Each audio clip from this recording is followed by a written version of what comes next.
교정시설 과밀 수용 문제를 해소하기 위해 교정시설 조성을 집중적으로 추진하여 수용자와 교정 공무원의 인권을 개선하겠습니다. 마지막으로 미래를 향한 법무 혁신을 이루겠습니다. 먼저 국민의 눈높이에 맞는 검찰개혁을 차질 없이 추진하겠습니다. 현재 진행 중인 공소청과 중수청 신설이 순조롭게 추진되도록 함과 동시에 국가의 범죄 대응 역량이 줄어들지 않도록 국무총실 산하의 검찰개혁 추진단 활동을 적극 지원하겠습니다. 현재는 검사의 업무가 수사에 집중되어 있으나 범죄 수익 환수, 국제 형사사법 공조, 국제법무와 통상지원, 공익대표 소송 등을 중심으로 검사의 공익적 역할을 강화하겠습니다. 법무혁신을 위해 다양한 법무행정 분야에 AI 기술을 도입하겠습니다. 법률구조 서비스 통합 시스템을 마련하여 AI를 통해 맞춤형 서비스가 제공되도록 하겠습니다. 입국하는 외국인의 위험도를 사전에 분석하는 시스템을 도입하여 국경 관리도 한층 강화해 나가겠습니다. AI 기반 교정 플랫폼과 행동 분석 시스템을 구축하여 효율적인 교정 교화가 이루어지도록 하고 피치료 감호자의 이상 행동 정보를 바탕으로 치료 관리 계획을 수립하도록 하겠습니다. 국제 소송에 전략적으로 대응하여 국부 유출을 막고 해외 진출 기업을 상대로 법률 설명회를 개최하는 등 국제 법무 지원을 강화하여 국익 창출에 기여하겠습니다. 법무부는 2026년을 법무행정 혁신의 원년으로 삼고 끊임없는 도전으로 국민이 체감할 수 있는 변화를 이끌겠습니다. 이상으로 법무부의 보고를 마치고 대검찰청의 보고를 이어가겠습니다. 검찰총장 직무대행 구자연입니다. 대검찰청 업무 보고 드리겠습니다. 앞서 보고된 사항 외에 검찰은 인지수사의 총량을 감축해 민생사건에 역량을 집중하였습니다. 중대재해사건, 생활필수품 담합사건 등 민생 침해범죄 엄벌에 전력을 다하였습니다. 앞으로도 검찰은 보이스피싱 등 서민 다중피해 범죄로 취득한 부당한 수익을 철저히 박탈해 피해자에게 신속하게 환부하고 AI나 딥페이크를 악용한 범죄를 탐지하고 분석하는 기술을 개발하는 등 미래 범죄에 대응하며 다양한 공익 대표 활동 등 검찰의 바람직한 역할을 적극 모색해 실천하도록 하겠습니다. 이상 보고를 마치겠습니다. 네. 우선은 보이스피싱 대책은 법무부도 같이 검찰도 같이 하고 있는 거죠? 어쨌든 그거는 한 달도 안 돼서 상당한 성과를 실제로 낸 것 같아요. 예. 예.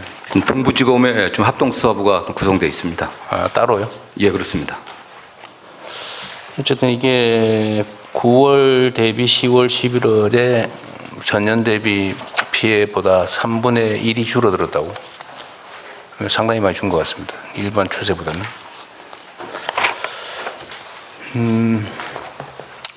아까 보고된 내용 중에 이 형벌 규정이 우리나라가 너무 많다. 네네. 독일보다 3배 많다고.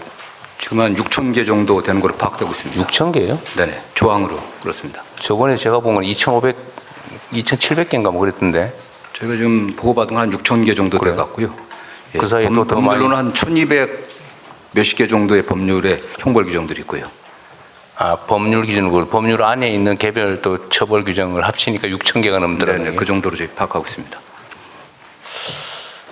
어쨌든 이게 형사처벌 만능주의 비슷하게 빠져가지고 뭘 잘못하기만 하면 무조건 처벌 조항을 넣는데 그게 실제로는 실효성이 없지 않았습니까? 예, 그렇습니다. 예, 그래서 요새는 경제제재로 실효적인 제재는 역시 경제제재이기 때문에 경제제재로 전환하는 작업을 하고 있는 거죠.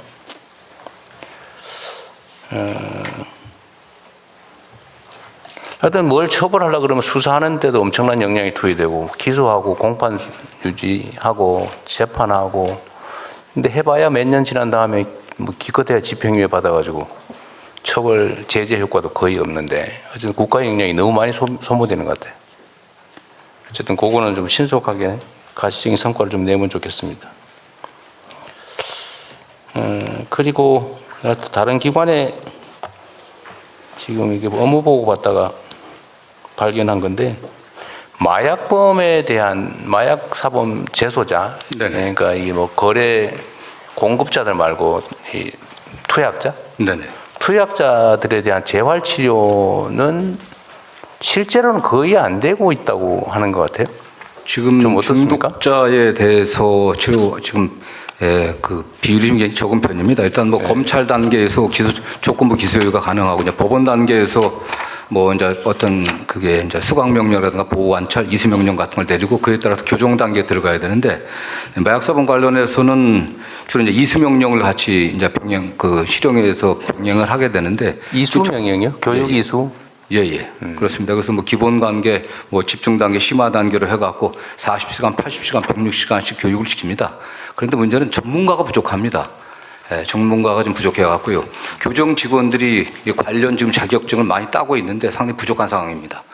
집중 치료 기관이 좀 2개 교도소가 있는데 지금 4개 교도소로 확정할 예정입니다. 마약 사범 수감자는 대체적으로 숫자가 얼마나 돼요? 지금 마약 사범들이 올해 오늘 아침 기준으로 지금 7,400명 정도 됩니다. 전체 재소자가 얼마예요? 전체 제도사 지금 기견 미결 합쳐서 6만 5천 명 조금 넘습니다. 10%가 넘는다는 거예요? 예, 마약 그렇습니다. 사범. 네. 근데 이게 이제 마약 공급책이나 이런 쪽이야 몰라도 마약 투약 사범은 치료를 본인도 실제로는 원할 테고 네, 그렇습니다. 치료하면 효과도 좀 있을 텐데 국가에서는 기소유예 제가 저번에 마약 퇴치 운동본부 뭐 그쪽 보니까 내가 볼 때 엄청 부실해 보이던데 체계적으로 마약 사범에 대한 대응 교육 또는 재활 체제가 있어요? 예, 저희들이 뭐 그 검찰에서 하는 검찰이나 이제 검찰 제가 교정에서 말하는 일단은 네. 재소자 재소자에 대한 상당히 이제 기구들이 구성돼 있습니다. 그래서 지금